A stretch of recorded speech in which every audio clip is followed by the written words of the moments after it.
दोस्तों, मैं सतीश कुमार मिश्रा इस वीडियो में आपका स्वागत करता हूं। यह वीडियो 7वीं पंचवर्षीय योजना पर आधारित है। मित्रों, यह 7वीं पंचवर्षीय योजना भारतीय अर्थव्यवस्था में एक नया मोड़ लाया। 1 अप्रैल 1951 से जो पंचवर्षीय योजना की शुरुआत हुई थी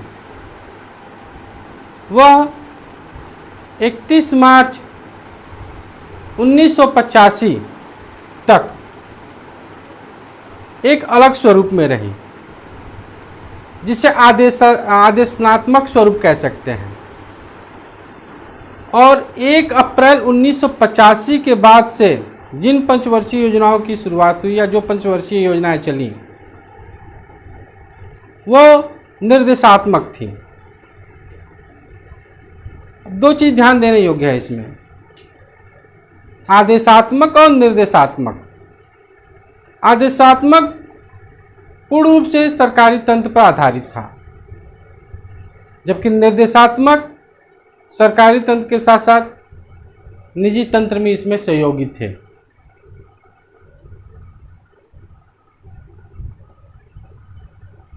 शुरुआत हुई थी इस योजना की 1 अप्रैल 1985 को। 1 अप्रैल 1985 को योजना की शुरुआत हुई। आर्थिक विकास का लक्ष्य जो रखा गया वो रखा गया 5%, जबकि प्राप्ति कुल 5.8% हुआ था। यानी कि जो लक्ष्य निर्धारित था उससे कहीं अधिक हमने प्राप्त किया था। एक प्रकार से यह योजना क्या हुई थी, सफल हुई थी अपने उद्देश्यों को प्राप्त करने में। उद्देश्य भी ऐसे नहीं थे, एक बहुआयामी दृष्टिकोण को अपनाते हुए इस योजना को बनाया गया था, जिसमें न केवल विकास के बारे में चर्चा हुई, बल्कि इसमें आधुनिकीकरण,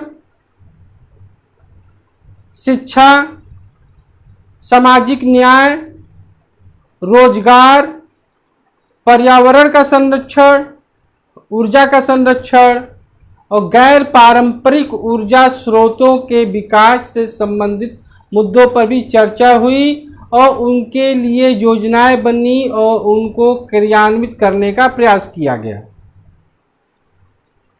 उद्देश्य: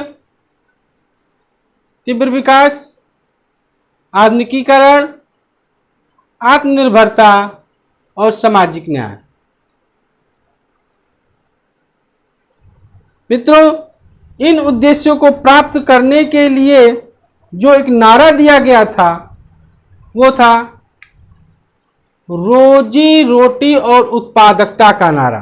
क्वेश्चन ये बना चुका है मित्रों, एग्जाम में कई बार आ चुका है कि किस पंचवर्षीय योजना के दौरान रोजी रोटी और उत्पादकता का नारा दिया गया था। वह 7वीं पंचवर्षीय योजना।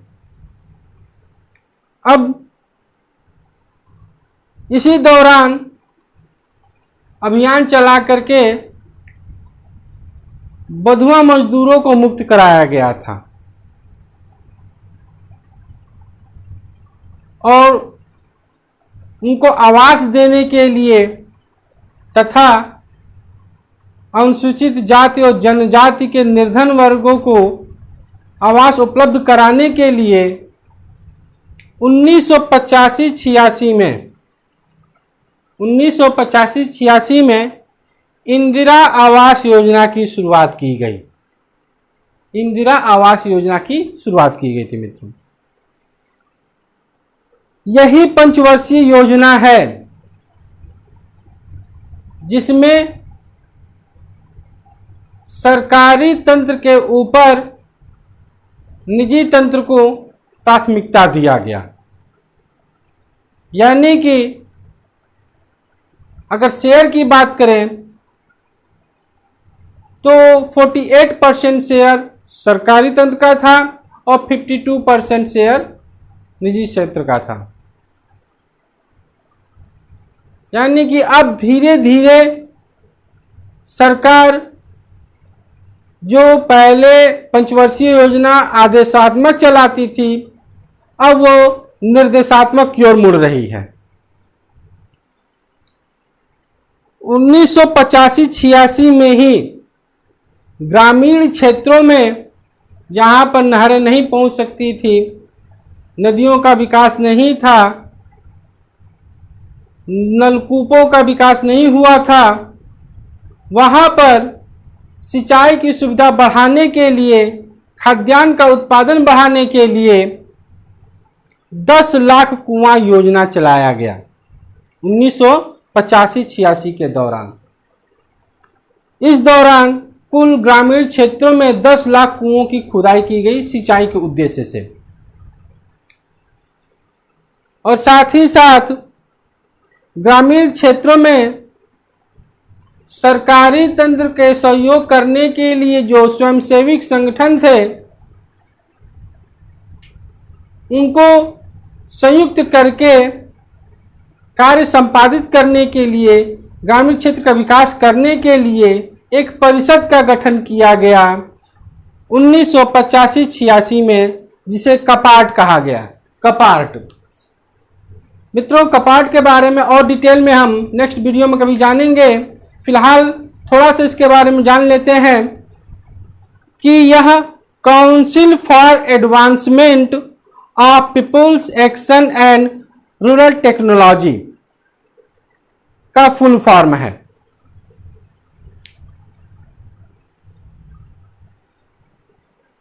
साथ ही साथ मित्रों, शेयर सूचकांक की भी शुरुआत पहली बार भारत में इसी पंचवर्षीय योजना के दौरान हुई थी, और बॉम्बे स्टॉक एक्सचेंज ने भारत का पहला शेयर सूचकांक सेंसेक्स को जारी किया था 1987-88 के दौरान। इसी पंचवर्षीय योजना में सर्विस सेक्टर को, यानी सेवा क्षेत्र को एक नए दृष्टिकोण के साथ अपनाया गया, यानी कि सर्विस सेक्टर को प्राथमिकता देने का कार्य इसी पंचवर्षीय योजना के दौरान शुरू हुआ। वर्तमान में भारतीय अर्थव्यवस्था में सर्वाधिक योगदान अगर कोई सेक्टर देता है तो वह है सर्विस सेक्टर, जो भारतीय अर्थव्यवस्था का कुल 57% से अधिक भाग का सेवा प्रदान करता है। इसी पंचवर्षीय योजना के दौरान प्रौढ़ शिक्षा अभियान को भी शुरू किया गया। ऐसे व्यक्ति जो 40 वर्ष से ऊपर के थे, निरक्षर थे, उनको शिक्षित करने का अभियान एक चलाया गया 1988 में, जिसे प्रौढ़ शिक्षा अभियान कहा गया। भारत में इन्वेस्ट करने वाले इन्वेस्टर को सुरक्षा प्रदान करने के लिए, उनकी संपत्ति को सुरक्षा प्रदान करने के लिए एक नियामक संस्था का गठन किया गया 1988 में, जिसे सेबी कहा गया, security and exchange board of India, जिसका मूल कार्य था भारत में जो पैसा लगाया जाता है व्यक्तियों द्वारा, उन व्यक्तियों के लगाए हुए पैसों का देखरेख करना, निरीक्षण करना और उनकी सुरक्षा प्रदान करना। इसी दौरान रोजगार के क्षेत्र में भी वृद्धि करने के लिए 1 अप्रैल 1979 को जवाहर रोजगार योजना JRY की शुरुआत की गई थी। मित्रों, मैं बता दूं, यह स्वतंत्र भारत का पहला विकेंद्रीकरण योजना था, जवाहर रोजगार योजना। उसी साल सितंबर 1989 में नेहरू रोजगार योजना की भी शुरुआत की गई। मित्रों, पॉइंट वाइज सारी चीजें आ रही हैं, जहां से क्वेश्चन लगातार पूछा हुआ है। पारिस्थितिकी एवं पर्यावरण संरक्षण पर जोर देते हुए पर्यावरण संरक्षण अधिनियम 1986 इसी पंचवर्षीय योजना के दौरान शुरू किया गया था या लागू किया गया था। और साथ ही साथ उद्योगों से निकलने वाले खतरनाक अपशिष्टों के नियंत्रण और उनके प्रबंधन के लिए भी एक कानून लाया गया, खतरनाक अपशिष्ट हैंडलिंग तथा प्रबंधन अधिनियम 1989, जो पर्यावरण को संरक्षित करने का उद्देश्य रखता था। इन सारी चीजों को देखते हुए प्रोफेसर राजकृष्णा ने 7वीं पंचवर्षीय योजना को हिंदू वृद्धि दर का स्वरूप दे डाला या नाम दे डाला। अब दिमाग में आएगा कि ये हिंदू वृद्धि दर क्या होता है। मित्रों, ये बड़ा कॉन्सेप्ट है, सिंपल भाषा में अगर समझना हो बस एक बात जान लो, यह हिंदू वृद्धि दर किसी धर्म से संबंधित ना होकर आर्थिक शब्दावली में या विकास से संबंधित है, अर्थव्यवस्था के विकास से संबंधित है हिंदू वृद्धि दर। इस दर को बताने वाले जो अर्थशास्त्री हैं प्रोफेसर राजकृष्णा है। यह क्वेश्चन आ चुका है। अब आते हैं कि 31 मार्च 1990 के बाद क्या हुआ। 31 मार्च 1990 के बाद राजनीतिक अस्थिरता तथा भुगतान संतुलन में संकट के कारण भारतीय अर्थव्यवस्था पुनः एक बार जो है संकट में फंस गई। फलतः 1990 और 1992 के बीच में किसी भी पंचवर्षीय योजना की शुरुआत नहीं हुई थी। लेकिन इस बीच में एक ऐसे युग के शुरुआत करने का प्रयास हुआ जिसने वर्तमान भारत की नींव रखी, वर्तमान भारत की अर्थव्यवस्था की नींव रखी। इस दौरान जो प्रधानमंत्री थे पीवी नरसिम्हा राव थे तथा वित्त मंत्री श्री मनमोहन सिंह जी थे। अब क्या था ये 1991 में आर्थिक सुधार की प्रक्रिया की शुरुआत हुई जो 3 चीजों पर आधारित था, उदारीकरण, निजीकरण और वैश्वीकरण। मित्रों, मैं बता दूं 1991 के पहले भारतीय अर्थव्यवस्था एक प्रकार से बंद अर्थव्यवस्था थी। रोजगार सृजन का मुख्य रूप से जो दायित्व था वो सरकार के पास था।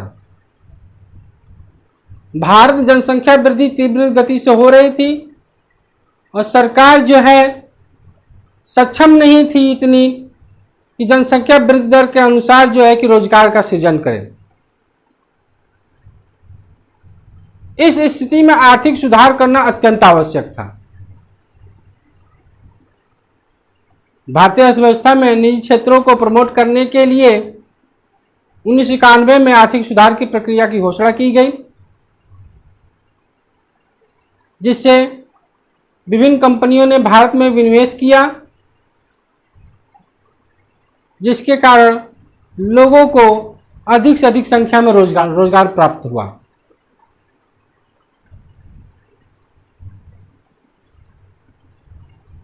इस पर हम देखते हैं मित्रों, यह जो 7वीं पंचवर्षीय योजना है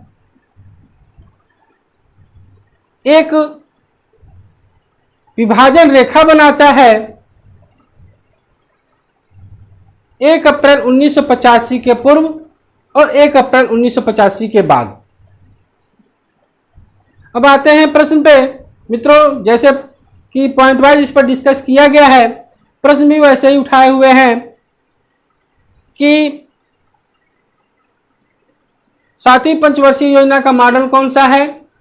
पी ब्रह्मानंद और CN बाकेल मॉडल था, जो कि निजीकरण पर बल देता था। फिर क्वेश्चन आया है कि किस पंचवर्षीय योजना में रोजी रोटी और उत्पादकता का नारा दिया गया था? 7वीं पंचवर्षीय योजना।